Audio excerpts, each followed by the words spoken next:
Hello, and welcome back. As I promised, I will be reviewing a couple of very interesting books. So, today I'm reviewing Volume 1 and Volume 2 of When the Gods Descended on Earth. This is written by Maximillien de Lafayette. And I'll get to who he is at the end after I explore everything that he talks about in these books. I think there may be 2 more volumes or maybe even 4 more. It is,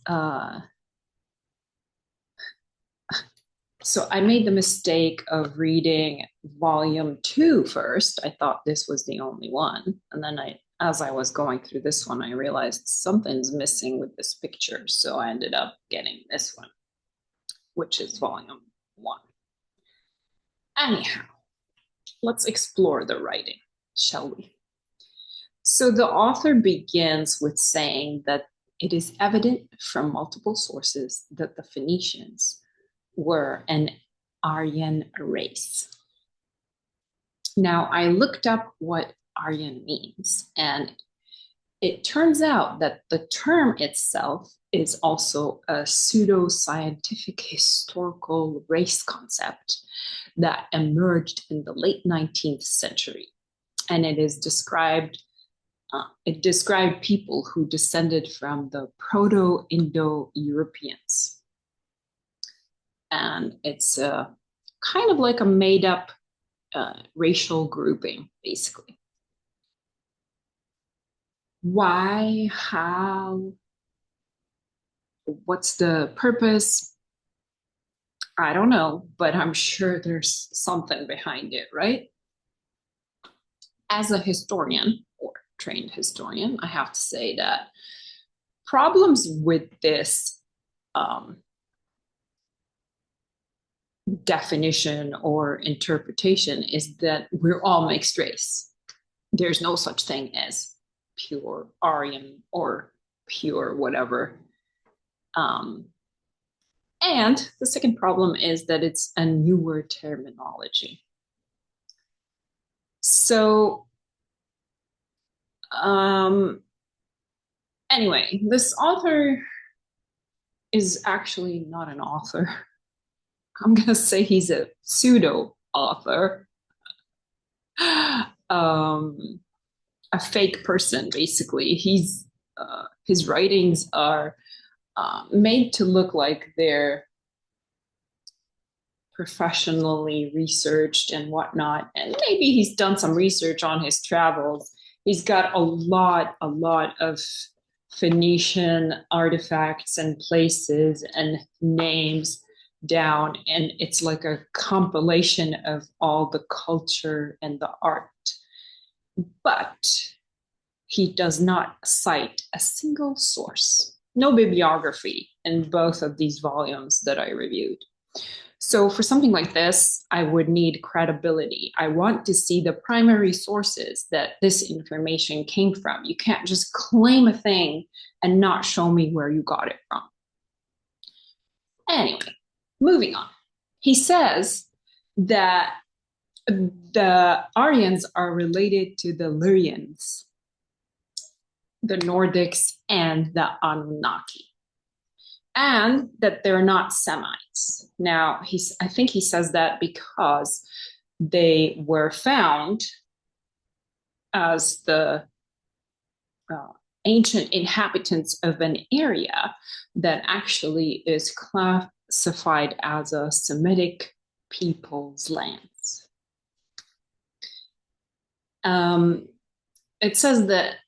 He says that early Ugaritic and Phoenician inscriptions say that they are descendants of the heavenly messengers. So from the inscriptions that have been interpreted by people, not knowing exactly if they're interpreting them correctly, it says that the Phoenicians were descendants of heavenly messengers. A while back, And I probably should restart that channel again. I had a channel on Instagram and I was sharing some lesser known esoteric concepts, one of which is that all these gods of ancient times are actually angels, not necessarily gods. So this information comes from the Old Testament, and he links this to the Nephilim from the Old Testament in Genesis 6, that the sky people or the fallen angels, also referred to as Beni Elohim, were related to the Phoenicians. They descended from the heavens in two groups, as the Old Testament says. One of them was in the 10th Jubilee, which is in reference to Jared's times. And then the second was during Noah's Jubilee, which was the 25th Jubilee.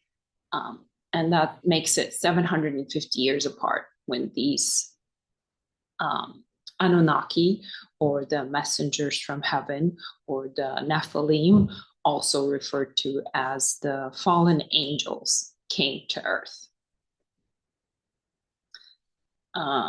So it's going to get even much better than this. So then there's like a bunch of plates and illustrations and images of remains and culture and artifacts belonging to the Phoenicians, but also sort of relating to the Anunnaki. And he writes that, right away after he says this, he writes that the Phoenicians were recognized by the triangular aprons, white triangular aprons that they wore. And they are depicted as gods in Egyptian inscriptions. And that later this symbol was adopted by the Freemasons. And he shows the image on page 34. Let me see if I can pull that up. I might be able to put it into my screen. Actually, let me pause this and perhaps I can pull it up and show it on here as part of this video. 1 second. If I can figure this out.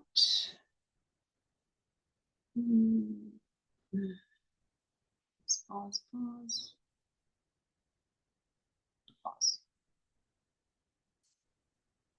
Oh, it didn't pause. Okay, so I was able to locate an image, and I'm gonna pull it up here on my desktop so that I can show everybody what that looks like. Actually, it's this one. Or I could just put this here. So check it out. These are the white aprons that he's referencing that the Phoenicians wore. And supposedly the Anunnaki wore these as well.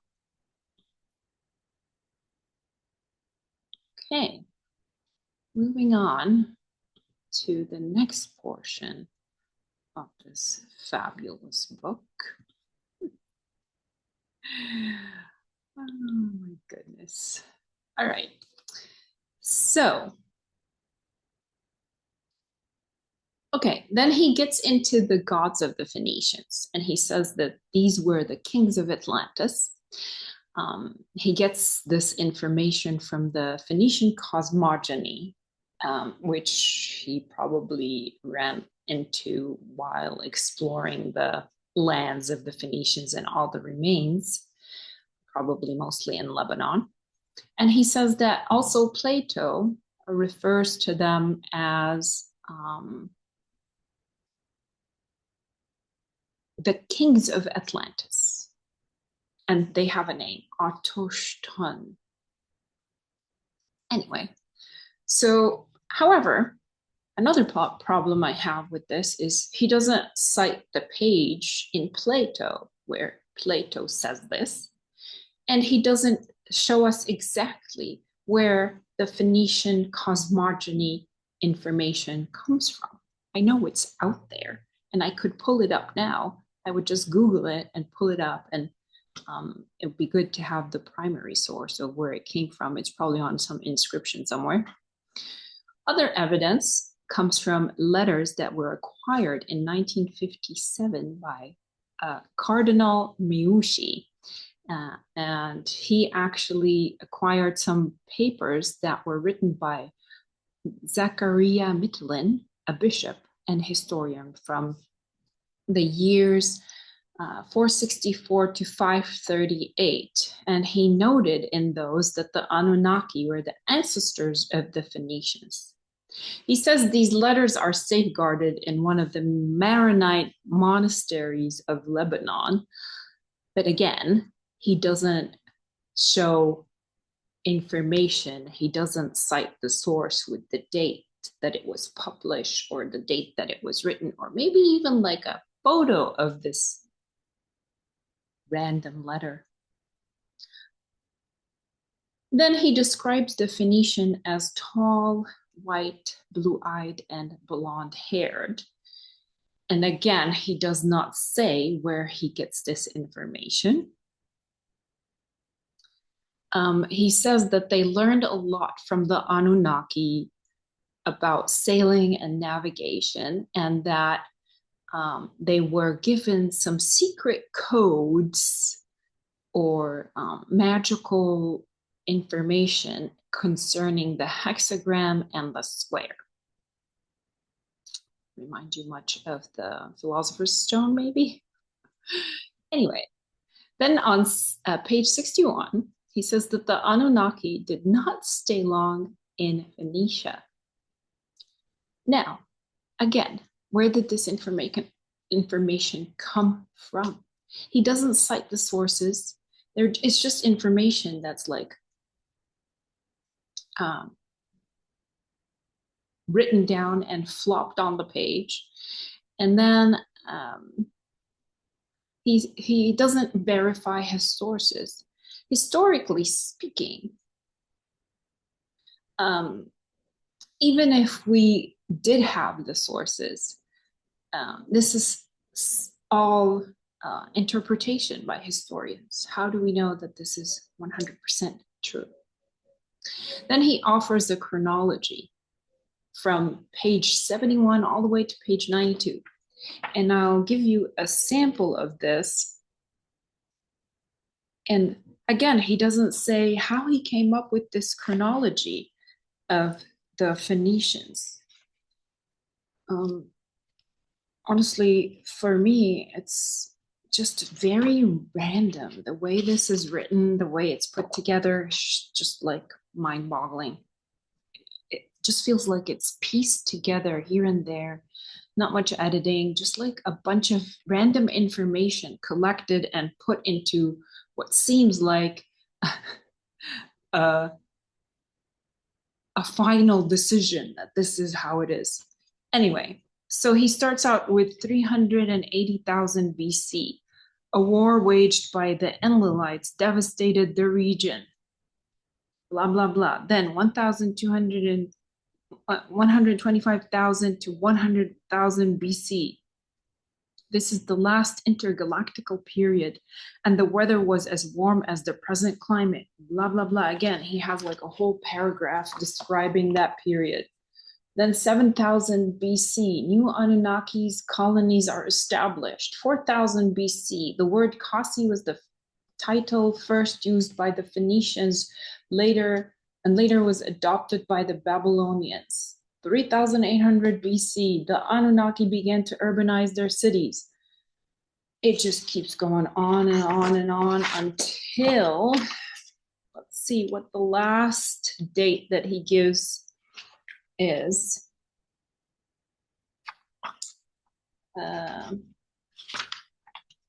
1000 BC is the last one. Major historical events happened that year. The Phrygians and the Thracians immigrate to Urartu.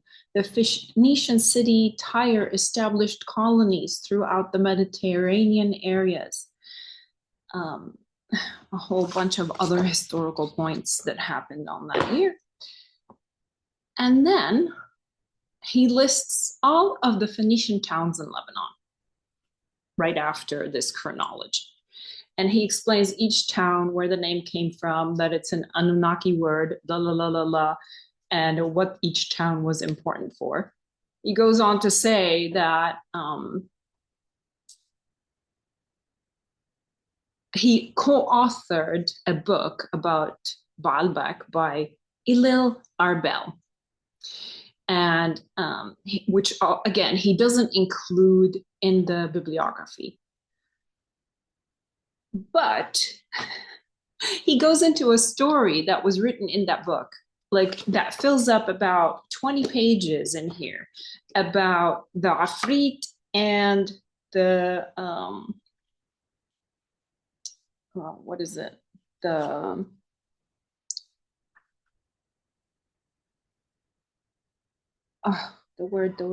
ulama. So the Afrit and the ulama, which means the devil and those who are learned in the religious ways. And it's a whole fictional thing. I was reading it. It's so fictional, it's just not even worth mentioning. Something about going underground and talking to the devils and finding some sort of paper, which literally feels like he invented this story and made it seem like it's real. And to be honest, even after reading it, I have no idea what relationship this has to the Anunnaki, to be 100% clear with you. Then that ends this volume, literally. That's all he's written in here. Then we have all more photos, different historical remains and artifacts. This is Inanna, the Mesopotamian goddess, and just like random little tidbits that are almost like a collection of Near Eastern history and culture and artifacts, basically, and art. Next, volume 2, which I actually read. I made the mistake of reading before volume 1. And there's really not much in here. Again, there's a bunch of images, lots of artifacts, some that are from Egypt, some that are from Phoenicia, some that are Mesopotamian artifacts, the Epic of Gilgamesh, and all those other civilizations that were present around the same time as the Phoenicians, that he goes, like, shows us all these images that he's collected with like a little caption. Like this one, the Stela of God El, a tablet dated to 2300 CE. He is listed as the top 70 gods. Random information that doesn't connect. Then he lists, okay, then he lists a bunch of generalizations, literally, at the beginning of this book. He says, the Lebanese Muslims never showed genuine interest in the history of Phoenicia, and that they couldn't care less about it. And even the Christians, although they've embraced that they are the inheritors of the Phoenicians and they come from the same bloodline, they have also subdued the history, especially the link to the Anunnaki. He doesn't provide any other information except for this general attack on both religions, basically, inhabiting Lebanon. And here I am, like, so interested in all of this. I wonder if he's turning in his grave. Anyway, similar content with just a compilation of plates and images and information about Phoenicians remains, and just no sources at all. So again, lacking a bibliography. And his generalizations is just very telling about his stance towards anything, really. So then I looked up. I had to look up who this Maximillien de Lafayette is.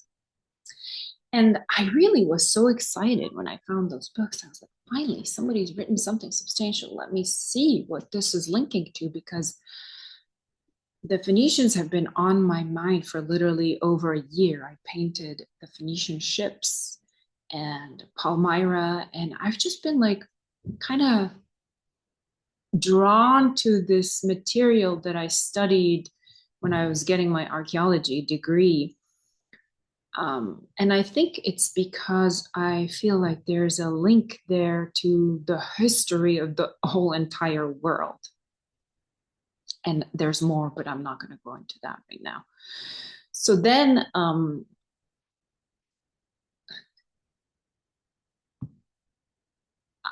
I just was intrigued. So I looked him up.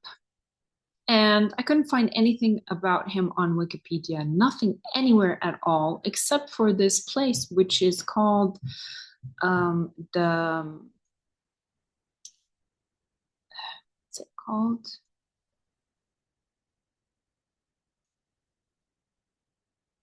Something Wikipedia. Oh, I'll find that link and I'll link it in my video. Anyway, it's on a Wikipedia, but a lesser known Wikipedia.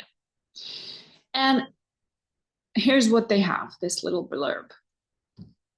Maximillien de Lafayette is an alleged UFO researcher, an ancient astronauts advocate who has appeared on UFO Hunters and Ancient Aliens. According to a woman who claims to be his former girlfriend, he was actually a scam artist who republished text and photos gathered from around the internet as books. There you have it. This is literally what this is. He didn't even bother to go and like explore the lands. He just gathered this information off the internet and republished it as his own writing. Prior to striking Ancient Aliens gold, Lafayette had published weighty tomes with such scholarly titles as Horrible People, Stars, Times, and Scandals in Hollywood, Earth-Shattering Scandals, The Infamous Villains, etc., etc. He even managed to combine ancient astronauts and self-help in what must have been a blockbuster title, The Book of Ramadosh. And I literally thought this was an actual book. I was like looking for it. 7,000 years old Anunnaki ulama. And this is where the Afrit and the ulama story comes from. Techniques to live longer, happier, healthier, wealthier, because what our alien overlords really wants is for you to give Lafayette all your money. So this is what they say about him. Then they put one reference, and that is his website that has been archived from archived version of Lafayette's website. And I'm going to link it again in this video so that you can check it out for yourself. And they say also, one cannot help but notice that Lafayette's jumbled and elongated titles look a lot like those found at a particularly infamous publisher. But I didn't look at who this publisher is. I'm really not interested. So I just wanted to say, basically, all this to say, finally, do not believe everything you find in a book. Question the sources. You need primary sources, especially for historical content. Otherwise, it's fiction, it's myth. There's nothing to it. There's nothing believable. You can take it as entertainment, but don't take it as reality and something set in stone that, oh yes, like we come from the Anunnaki now, just because Mr. Lafayette said that. So my thing is I've been researching or trying to find out more about the link of the Phoenicians with the Aztecs. Intuitively speaking, and I've talked about this with a couple of friends or acquaintances at this point, I should say, who are actually of Aztec lineage, about how it's quite possible that the Phoenicians actually were a portion of these ancient inhabitants of the world, basically similar to the Aztecs. I'm not sure who came from who, but it doesn't really matter. They existed at the same time. And the reason I know this is because when I was studying archaeology of the Near East, there was a book, and I can't find it in my books anymore, and I don't know why it's not existent. I don't remember giving it away. And it was all about how the Phoenicians were the first navigators who actually discovered America before Christopher Columbus. Thank you very much, history books. You got to rewrite everything. So if they did discover America, or maybe they came from the Americas, which means they might have been a portion of the Aztec population traveling in the ocean all the way to inhabit the Near East, or the other way around, or maybe they just were traveling since then in the ocean. It was their little oyster. Big deal. So the reason I'm saying this too is I've seen people linking the Aztecs to the Anunnaki.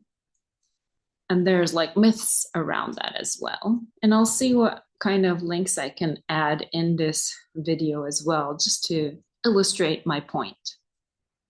I definitely have to research a little bit more about this. The only place I'm at now is that this whole idea of the Anunnaki was interpreted by Zecharia Sitchin, who interpreted Mesopotamian ancient writings saying that Nibiru is an actual planet that exists out there that we don't see all the time because it's like millions and millions of miles away, and that the Anunnaki came from it. But this is one person's interpretation that has affected the entire concept of our origin and our creation. So I will end by saying, question everything. Thank you very much. I digressed from my philosophy content, and I will be back to that as soon as I can. I just had to review these books because they sounded too good to be true, and turns out they are too good to be true. So there's that. Thank you for tuning in and listening to my ranting, and I will let you go now. Take care. Bye-bye.